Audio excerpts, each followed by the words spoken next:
Hello and welcome to this video tutorial. Today we're going to create this sort of feather icing pattern in Adobe Illustrator.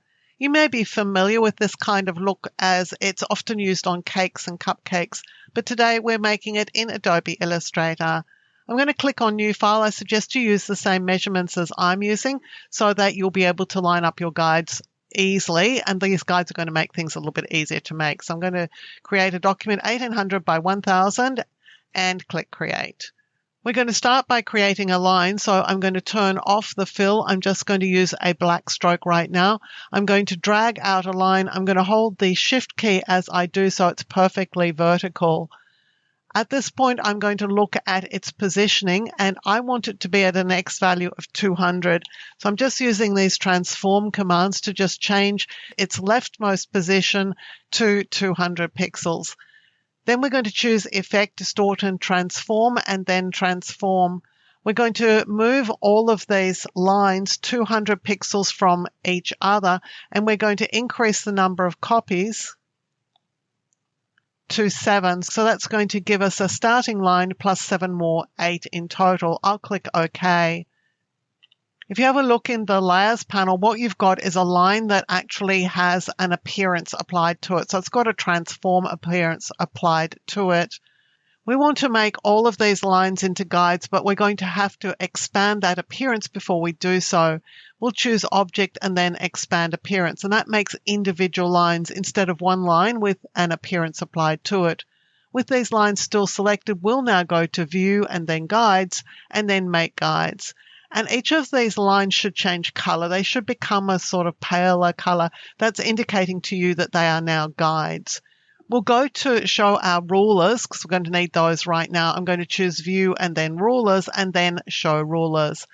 Now I'm just looking at the markers down here, and I'm going to drag a line off this top ruler, and I'm just going to line it up with the 300 mark. These are actually guides. So I'm going to line another one up roughly with the 400 mark and another one roughly with the 500 mark. These were easy enough to put in by hand, so I didn't use the line process to create them. The ones that were vertical, easier really to use a line and then convert them into guides. So now we're going to go to the pen tool. We want no fill and we want a black stroke. Now with the pen tool, we're going to be drawing a series of lines, and if you don't have your rubber band feature turned on, it's going to be a little bit difficult. This is what I mean by the rubber band. You can see where you're going and the line that you're making. Now, if you don't have that enabled, what you're going to do is go to Edit and then Preferences, Selection and Anchor Display. On a Mac, that's Illustrator Preferences and the exact same selection. Down here in the Selection and Anchor Display, you're going to enable the rubber band for the pen tool. So that just makes sure that you have the rubber band turned on. Now we're going to locate the position between the guide and the edge of the document. Click and drag down. So I've got my finger on the left mouse button here. I'm going to let go when this dot here is pretty much over that guide at the bottom. Next, I'm going with my rubber band attached. I'm going to this point here and I'm going to drag in a downwards direction. This is counterintuitive, probably. And what I'm looking for is the dot at the top being in the right position. So roughly over that guide. This is not rocket science. If it's out a little bit, it doesn't really matter. Now, with my finger still on this left mouse button, so I've still got everything press down here, I'm going to add the Alt key. That would be Option on a Mac. And that allows me to swing this guide around back to this position. And then I'm going to let go the left mouse button and then the Alt or Option key. Now I'm coming across to here and I'm going to drag upwards looking for the handle to be in this position when I get up there. So click and drag upwards. Handle's in position. Stay where I am. I've still got the left mouse button pressed down. Add in the Alt key on a PC, Option on a Mac, and swing this handle round to this position. Let go the left mouse button, let go the Alt or Option key. And we're going to continue to do this across the document. Click and drag. Position the handle about the right position, Alt or Option, click around. All the way across the document. If you make a mistake, just press Control or Command Z and just start again.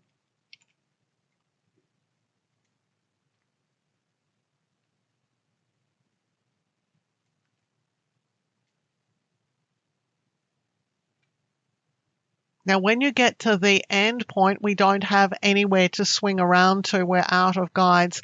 So I'm going to just make sure that everything is in position here where it should have been on all of the other points, and then just let go the left mouse button. So I'm just finishing my line here. If I press the escape key now, I'm finishing drawing. Now we've got what we need now. We've got 1, 2, 3, 4.5 downward points, and we've got 4.5 upward points. We're going to the scissors tool. You'll find that underneath the eraser tool. The scissors tool is a tool that allows you to cut through a line, and you can do it at any point. So what I'm looking for is approximately the 100 point here.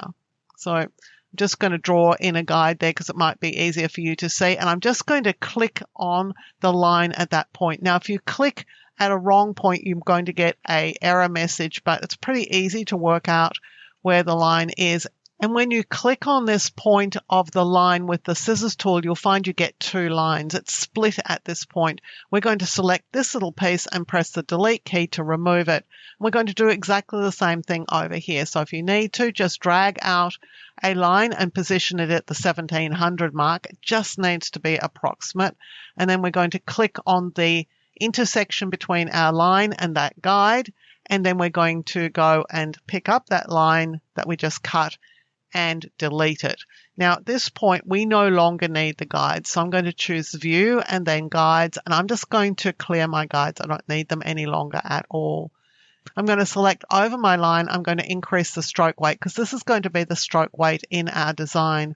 I'm also going to the stroke options by clicking on stroke here. Now, if you don't see these options, you can get to them through the appearance panels. There's a stroke option here. And the appearance panel, of course, window and then appearance.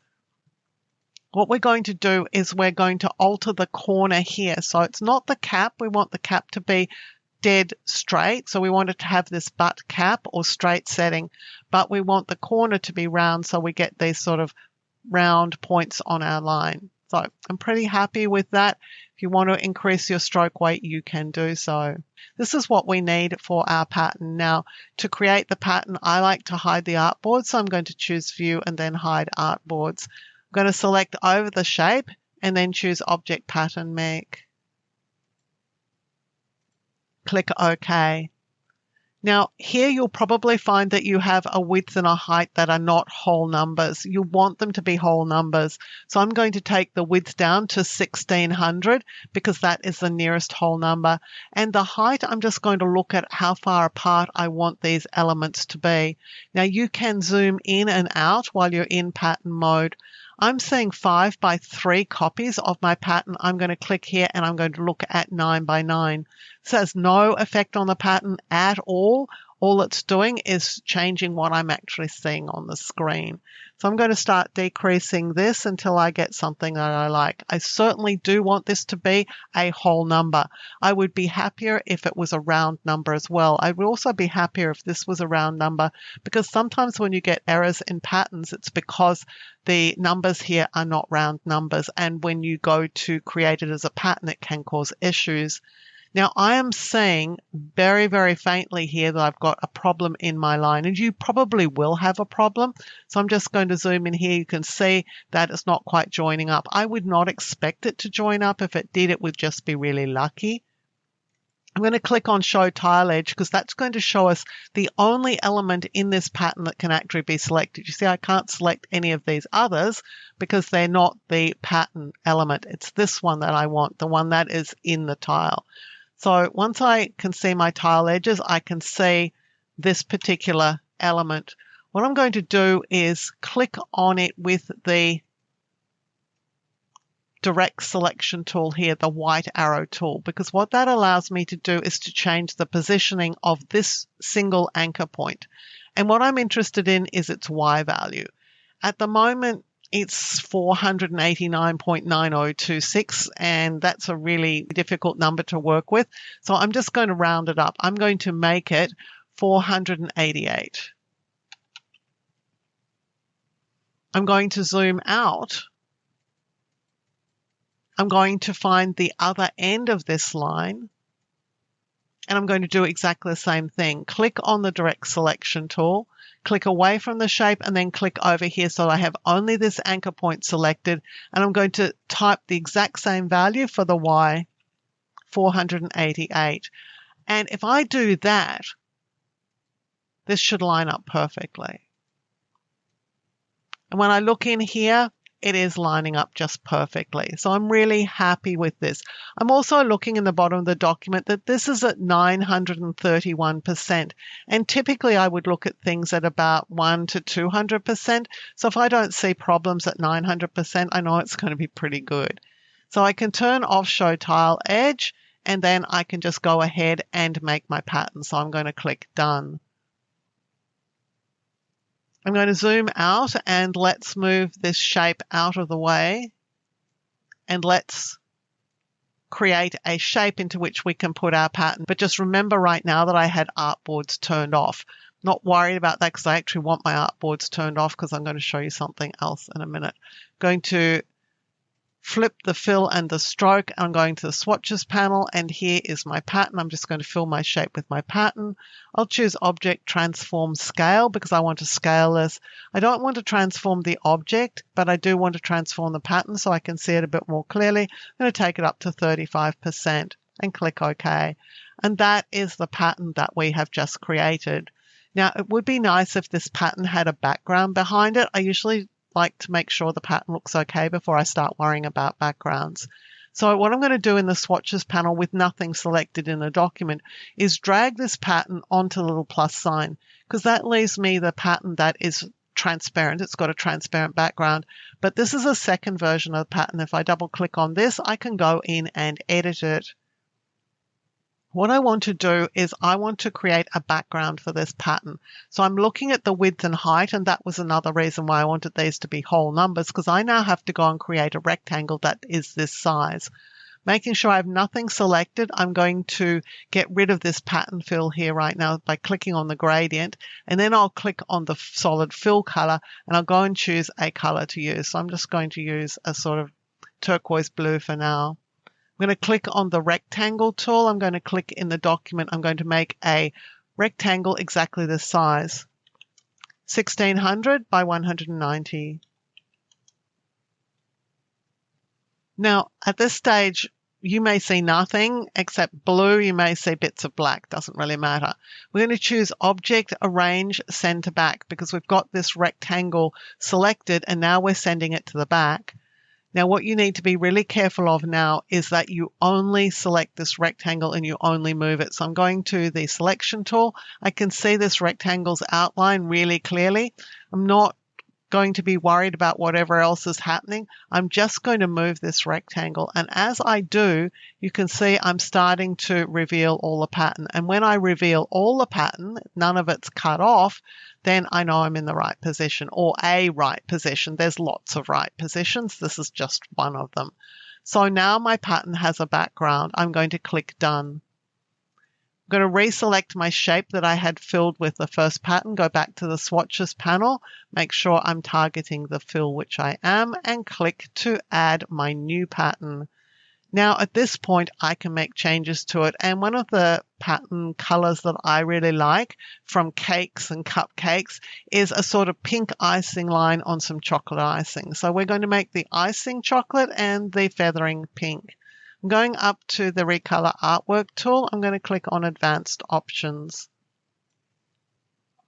Here I want my blue color to be chocolate. So I'm going to double click on this because it's probably the easiest way to find your chocolate color.